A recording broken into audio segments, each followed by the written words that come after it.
Hello friends, എല്ലാവർക്കും good morning. അപ്പോൾ ചെമ്പനീർ പൂവിൻ്റെ ഇന്നത്തെ സൂപ്പർ ഹിറ്റ് വിശേഷത്തിലേക്ക് എല്ലാവർക്കും സ്വാഗതം.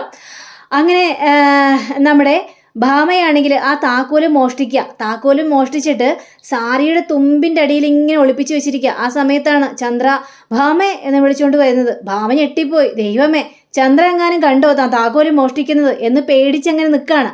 അപ്പോൾ എന്താ ചന്ദ്രേ എന്ന് ചോദിക്കുകയാണ്. അല്ല, ഇത്രയും രാത്രിയായല്ലോ, നീ പോയില്ലായിരുന്നോ?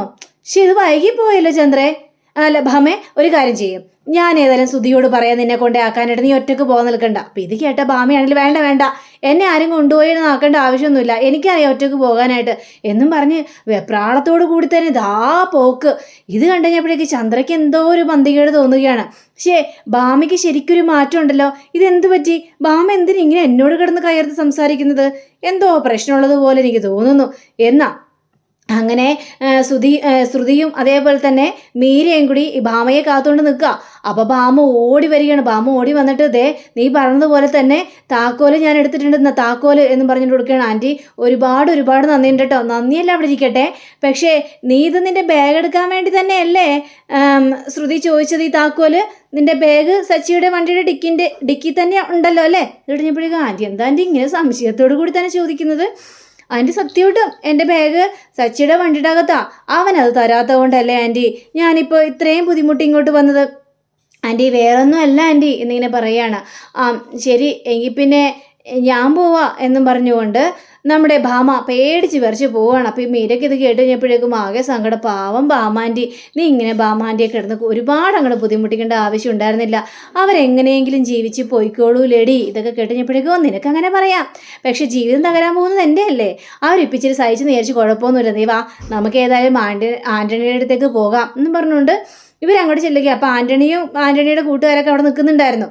അപ്പോൾ അവരിങ്ങനെ പറയണേ, ഇനി ശ്രുതി വരുമോ? ഉറപ്പായിട്ടും അവൾ വരും, വരാതിരിക്കുമോ? അവൾ അതേപോലെയല്ല ഞാൻ പൂട്ടി വെച്ചിരിക്കുന്നത് എന്നും പറഞ്ഞുകൊണ്ട് അങ്ങനെ നിൽക്കുമ്പോഴാണ് ശ്രുതിയും മീരയും കൂടി വരുന്നത്. അയ്യോ, മീര ഉണ്ടല്ലോ കൂടെ എന്ന് പറയണം.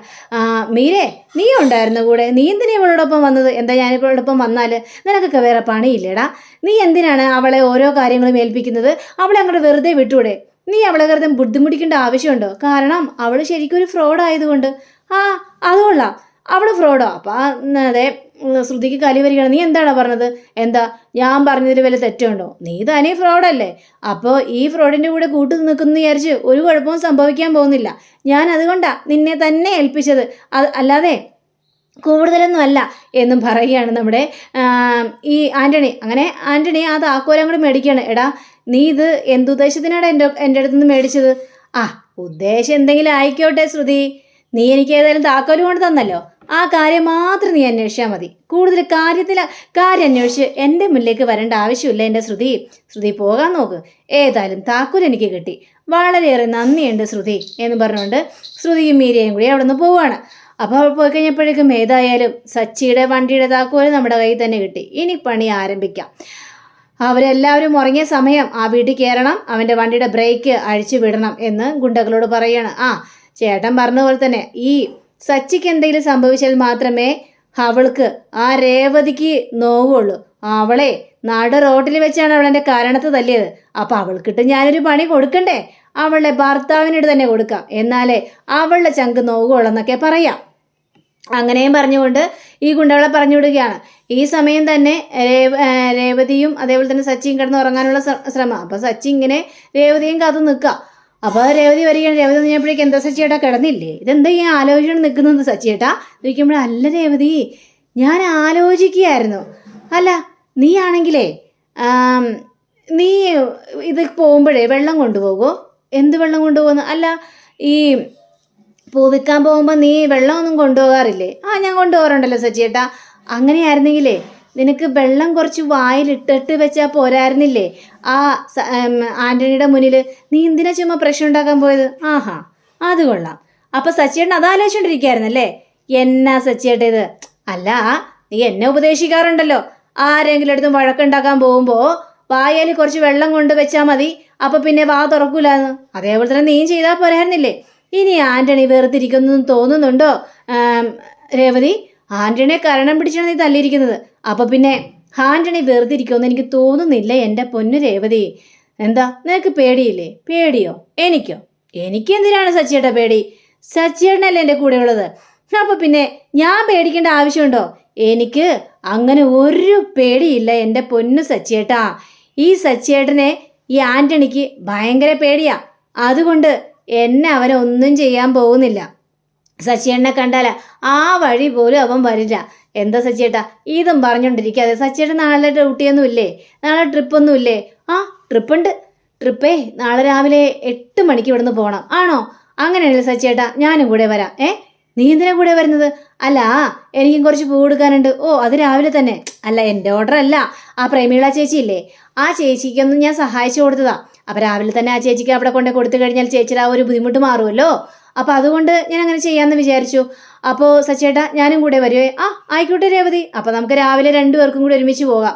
ശരി, എങ്കിൽ പിന്നെ നമുക്ക് കിടന്നാലോ? ആ കിടക്കാം, അതിനെന്താ.